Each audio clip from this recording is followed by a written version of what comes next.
จ่ายสามจ่ายหนุ่มเมืองกรุง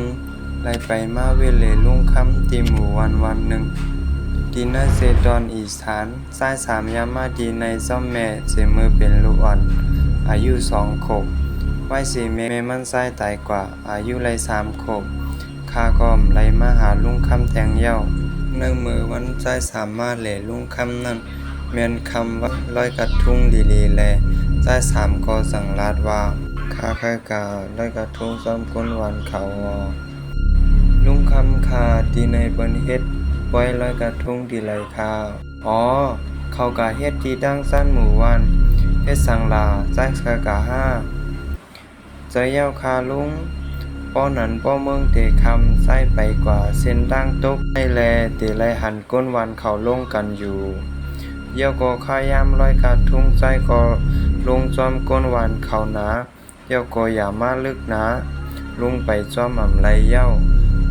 ลุงไปอำป้อไรเย้าอคาลุงดีเฮินลุงคำนั่นเกินลุงคำก็เร็วกว่าลูกหลานก็เขากะเฮ็ดกันในกรุงเทพหมดเย้ามังก็เด็กใกล้มาเลข้าวปีใหม่เย้าก็ลอยกระทุ่งอันใหญ่ๆมันกว่าเฮ็ดให้ใจสามอันมาแหลมมีไตก็เลจอมถึงเมื่อคำเย้าอาบน้ำแต่งตัวเย้าจังไรมาลาลุงคำว่าดีกว่าลอยกระทุ่งลุงคำคากะลอยกระทุ่งก่อนคานะกว่าแล่ใจเอ้ยลุงลอยกระทุ่งที่ก้นวันเขาลงกันนะคาลุงก็ลาดแทงกำหนึ่งลองกะลุงลอยกระทุ่งนั่นอยู่ไว้เสนั่นใจสามก็กว่าตั้งจันวันมือไปกว่านั่นก้นวันกำพองก็มาเย้าเผยกว่าถึงตีลงลอยกระทุ่งใจก็ไล่หันสาวตีวันนั่นอันมาลอยลงกระทุ่งซ้อมกันกำนั่นก็เปิดว่ามันใจเป็นก้นขี้อายแลป้อฮัดกว่าลอยกระทุ่งซ้อมสาวเขาตีนั่นใจสามเลิกกว่าลงห้างกล้วยแทงตีหนึ่งตั้งขวามือมันใจก็ไปกว่าป้อไก่ก็มาหันตีลงลอยกระทุ่งตีหนึ่งเดียนเดลงลอยกระทุ่งไหลเป็นหิมห้อมแต่ตนไม่เหยื่อตนหนึ่งเย้าก็หิมนั่นผังน้ำสูงเตไลหันลงลอยกระทุ่งง่ายใจก็ไปลงกว่าดินน้ำเสอธิษฐานเย้าปล่อยลอยกระทุ่งลงน้ำกว่าใจสุกเสด้วยลอยกระทุ่งตัวเจ้าเก่าตึกไหลกว่าลอยอยู่นั่นมือพองยามลอยกระทุ่งตึกไหลกว่านั่นมันใจสั่งไหลหันลอยกระทุ่งไหลกาคำไว้สีลองใจก่อขึ้นเมฆด้วยหลีว่าเป็นอีสังมือพันลีเย้านั่นหุยตาของเขามีขาวหม่นเย้าก็ตึกไหวด้วยใจนั่นอยู่มือใจหันจึงนั้นเย้าตุกเจอแห้งหนาตุ่มคีเนอร์โพชันตั้งตัวเสจุกฉันไว้อยู่เย้าตัวใจยึดอยู่ที่นั่นกำหนึ่งเย้าก็ขึ้นเลยสดีตัวเสเนียนแลนมันกว่า